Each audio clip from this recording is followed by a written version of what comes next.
Hey you guys, what's up? It's RocketDust54 here, and welcome to my list for the best albums of 2020. I'm going to be doing a top 15 list this year. I was going to do a top 10 and have some honorable mentions, but my 11 to 15 picks, I wanted to talk about all of them. So yeah, I decided to do a top 15. There's not going to be any honorable mentions in this list because I didn't really feel like talking in depth about some of the ones below this list, so I'm just going to do a top 15 and go from there. Hopefully there's no wobble. Hopefully there's nothing like wobbly with the camera. I have my phone on this phone stand that I got for Christmas, so hopefully there's nothing wobbly in the very beginning of the video. But let's just get right started. So coming in at number 15 is D Smoke's Black Habits. I had actually never even heard of this album until the Grammy nominations came out because this album was nominated for Best Rap Album at the Grammys this year. So I was like, oh, well, this is the only nomination out of them that I actually haven't listened to, so hopefully this will be pretty good. And it was really, really good. It's my favorite one out of the Best Rap Album nominees. I think D Smoke has a great voice and flow on this album. Very, very consistent quality. I thought the themes on here were really well done. I'd probably have to say my favorite track on this one would be Bullies. I just really liked the lyrics in that one specifically. And then coming in at number 14 is Megan Thee Stallion's Good News. You know, this album was really everything that I wanted out of a Megan Thee Stallion album because Suga was okay, but didn't live up to expectations. I thought there was like something more there, and thankfully I was right because I thought Good News was a really good album. It was really just banger after banger. I really, really liked it. I thought really every song you could dance to. She has a really great voice too. Like definitely somebody who deserves to be in the spotlight right now. I also love how she just immediately addressed the Tory Lanez situation, like right at the beginning of the album. I thought that was pretty funny to do. Coming in at number 13 is Kid Cudi's Man on the Moon 3: The Chosen. It's Man on the Moon 3. What else can I really say about it? You knew it was gonna be good. Yeah, I didn't really even have any worry for this album. Like when Kid Cudi announced it, I was like, this is gonna be good. Um, I would still say that the first Man on the Moon is my favorite album of his, but this is actually my second favorite album of his. I thought this was really, really good. It showcased Cudi's greatest strengths that he's had since the beginning. It was very emotional and chill-inducing, just like the first Man on the Moon and like albums like Kids See Ghosts were as well. The vibe was really, really good. He always knows how to put you in a really good vibe and place. Like a lot of his albums have a big, like very spacey, like lost in the world vibe kinda. And this one did it really, really, really well. Yeah, I just really thought this was a great end to the trilogy. Well, end because if you've heard the end of the album, you know what I mean. Yeah, I would love to see another Man on the Moon if he decides to make another one, because I think these songs are really, really good. They're very therapeutic. It very much reminds you that it's gonna be okay. Like Kid Cudi is just a very relatable figure all around. My favorite track on this one would have to be Another Day. Coming in at number 12 is NLE Choppa's Top Shotta. I did not get to listen to his newest album, From Dark to Light, unfortunately. I meant to, but I didn't have the time, unfortunately. NLE Choppa is one of the people from the XXL freshman class this year, and I think he delivered a very impressive project here. His first project, Cottonwood, I thought was really, really good too. This is just as good. Like I said with Good News, I thought every song on here was just a banger. You know, really gets you moving. The Shotta flows were always interesting. You know, even though he does it 5 times on this album, you know, I liked seeing where he was gonna go with the lyrics and what he was gonna put where. Really, really like that a lot. I think he has a really, really bright future, and he's incredibly young too. Like I think he just turned 18, if I'm not mistaken. Yeah, I think he has a really, really bright future in rap. I cannot wait to see what he comes out with next. My favorite track on this one would have to be Camelot. Coming in at number 11 is Chanel West Coast's America's Sweetheart. I like watching Chanel West Coast on Ridiculousness all the time, so when I found out that she had made music too, I was kind of excited. I was like, oh, I really hope this is good because I really like watching her on the show. She's a very funny personality. And I really thought this album was great. I was like, I expected it to be good, but I was really, really surprised just at how good it was. I really think that her voice was just made for rap. It reminded me quite a bit of Nicki Minaj, and I just thought it sounded really, really good. Like I know Lil Wayne actually was going to sign her to Young Money, but it was around the time when he was going through all that stuff with his label, and the deal fell through, unfortunately. But yeah, I think her voice for rap, as I said, is great. Her singing on this album is really, really good too. On songs like Civil War, I thought it was really, really good. Um, yeah, no, I definitely want to listen to her earlier tapes, and I'm excited to see what she comes out with next. I have to say that my favorite song on this one by far was White Picket Fence. Loved the vocals and the ideas on that song. Really loved that one. And at number 10, we have Future and Lil Uzi Vert's Pluto and Baby Pluto. This is one that a lot of people were kind of disappointed with. They said it was very like middle of the road, but I really liked it a lot. I love Future and Lil Uzi Vert as rappers. I think they're both very skilled. They both have really good voices, especially for the trap music they put out. It's very, very fitting. Yeah, no, the album really had great spacey vibes. I just thought that Future and Lil Uzi Vert's vocals complemented each other really, really well. I thought it was a very fitting collaboration. Yeah, really, I thought you can just chalk this one up to have this album have two really good rappers with really good sounding voices. My favorite track on this one would have to be Stripes Like Burberry. Number 9 is Joji's Nectar. I think I just found out like earlier this year, like at the beginning of this year, or maybe late last year, that Joji was Filthy Frank. I actually didn't know that for a while. And yeah, he's doing really, really well for himself with music. This was a very different album than I would normally listen to. It has really great, sad vibes. He has really amazing vocals that just complement the production wonderfully. There's just amazing quality all throughout. The Lil Yachty collaboration on here was very good and surprising. I normally wouldn't have expected Lil Yachty to do a song with Joji, given their respective styles. I mean, Lil Yachty's kind of done a little bit of kind of emotional production on like the first Lil Boat tape, as well as like a couple other songs in his later work. But I definitely would have expected him to do something like this particularly. My favorite track on this album was Daylight. Coming in at number 8 is Polo G's The Goat. This is another one from the Double XL freshman class of this year, and from what I've heard out of the freshman class, I think Polo G is the best out of them. I'm really, really glad this album turned out the way it did.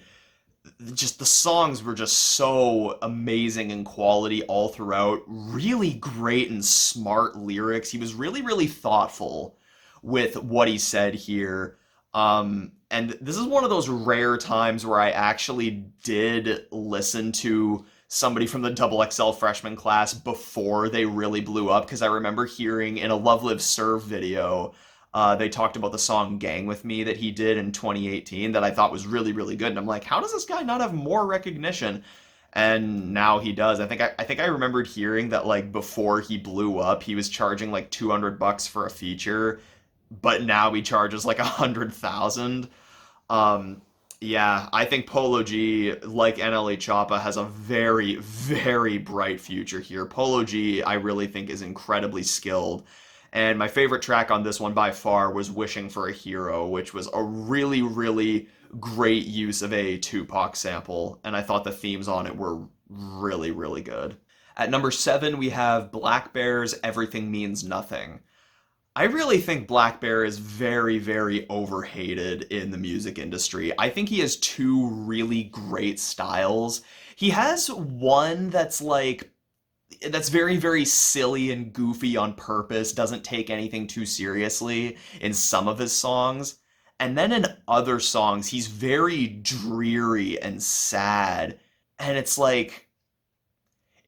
very, very emotional somehow. Like it's so weird the different kind of contrasts in between his songs. Like there's songs like Hot Girl Bummer or like Do Re Mi that are like very or Shake Your Ass. That's definitely one that showcases his silly side. Like ones that are very, very silly and don't take things too seriously, which is nice. But then there's also songs like Me and Your Ghost and Sobbing in Cabo that are just really, really like sad, and it's almost like you feel like you've been there. Like I really do think that Everything Means Nothing is his best album. I think for his two styles, he has a great voice for each of them. It sounds, I mean, obviously his voice will sound the same, but for both styles, I think it works very, very well, which is not something that you can say for a lot of musicians out there. I really can't wait for what he does next. You know, if he keeps up with this same level of quality, I think, you know, I will be very, very happy. My favorite track on this one, it was a little hard to pick like a favorite one between two of the tracks, but I'd have to say Hot Girl Bummer. I love Me and Your Ghost as well, but Hot Girl Bummer I go back to more often, mostly because it's more upbeat. Now at number 6 we have Ozzy Osbourne's Ordinary Man. I will be honest, I haven't listened to Ozzy Osbourne's older stuff, but I'm definitely compelled to after listening to this. I really thought this was great. Really, really great instrumentals and vocals. It seems kind of sad though that it seems that I think Ozzy Osbourne said he's kind of done with music now because I think his health has been kind of declining, which is really sad because this was a really, really great album that 2020 gave us, and I think his skills were shown very highly here. Um, Really, really good energy on this one. I'd have to say my favorite track was either Eat Me or Scary Little Green Men. Number 5 is Joyner Lucas's ADHD. Um, on this album, I wasn't really quite sure what to expect. I don't like the way that this album was marketed because the album's 16 tracks and half of them were released as singles and then four of the remaining ones were skits. I didn't listen to many of the singles beforehand. The only one I really listened to before the album came out was Isis. Um, but yeah, overall as an album, I thought it was really good. It was pleasing to listen to because Joyner Lucas has a really good flow that just keeps on hitting you like one, two. So it's like very, very satisfying to listen to, like when he hits those specific notes. And my favorite track on this one has gotta be Will, especially the remix with Will Smith. It was a very nice homage to him. I really, really loved the thoughtfulness that Joyner Lucas put into this track, and that Will Smith put into it too on the remix, which I really, really like. Coming in at number 4 is The Weeknd's After Hours. I was really, really shocked that this did not get any Grammy nominations at all. Like, because the Grammys mostly showcase a lot of really popular stuff, and this was a pretty big album this year. But nevertheless, The Weeknd is an amazing artist. He has shown that time and time again. This album really just confirms what we already knew, that he's great. His vocals even reach new heights here, which I thought was really, really surprising. There's really great songs to get you to move, and there's also really great ones that will have you feeling really sad. Um, yeah, quality project all around. Hoping The Weeknd goes even further up from here. My favorite track on this one has got to be Blinding Lights.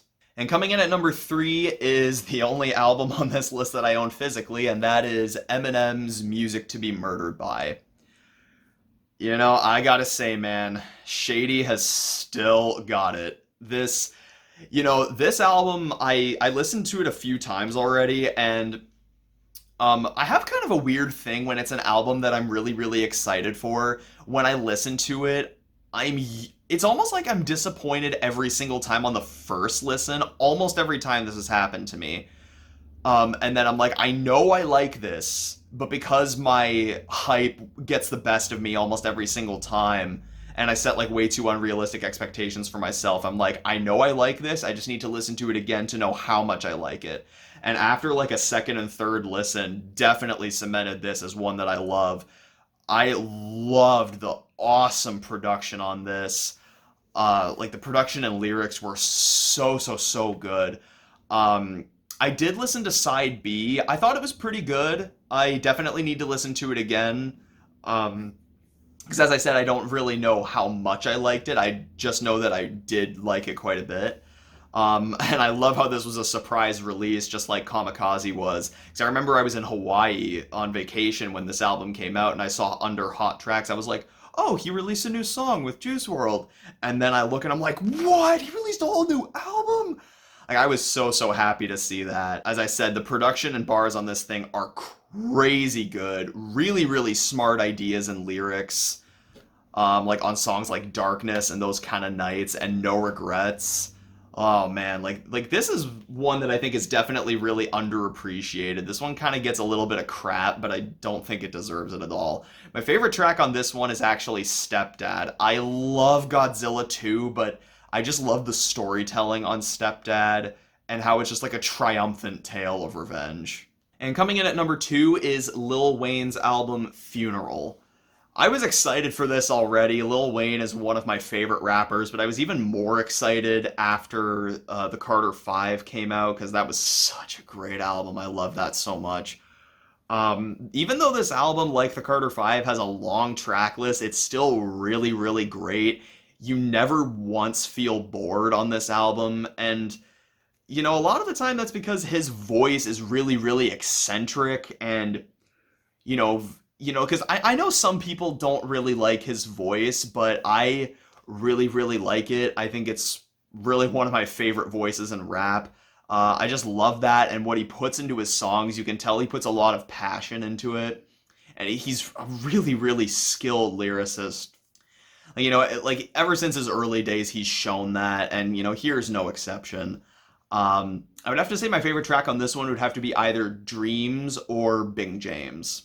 And coming in at number 1 is Machine Gun Kelly's Tickets to My Downfall.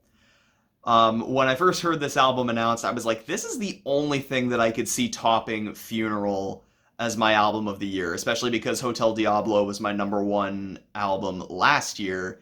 And yeah, this is my album of the year this year. When I first heard that this was a pop punk album, I got really excited, especially after hearing Bloody Valentine. Travis Barker was the executive producer on this album, and he appears on quite a bit of the tracks. You know, there's definitely an easy Blink-182 inspiration in here, which I know Machine Gun Kelly has been a fan of them. And with Travis Barker executive producing it, you know it's gonna have that kind of inspiration. And I really love Blink-182, so, you know, to have an album that breathed new life into a genre that shouldn't have ever died out, I was really happy to see that. Like, this album really just sounds amazing. It has a great it was a great transition from rap into pop punk. I know that Machine Gun Kelly's not sticking with pop punk because he said that his next rap album is going to be after Tickets to My Downfall, but I definitely don't want to see him abandon pop punk either because I think he's really talented in both fields. This album really has great vibes, especially if you, as I said, if you love like the peak Blink-182 stuff, you're gonna like this album. It has great vibes of that, really big banger energy. Yeah, overall just a really quality project that, as I said, I'm glad it breathed new life into a genre that died out, and I really hope to see more like this. And my favorite track from this one, it's a toss-up between Title Track and Bloody Valentine. Every track on here was a banger, but those two were definitely my favorites. Anyway, guys, that's going to be it for this video.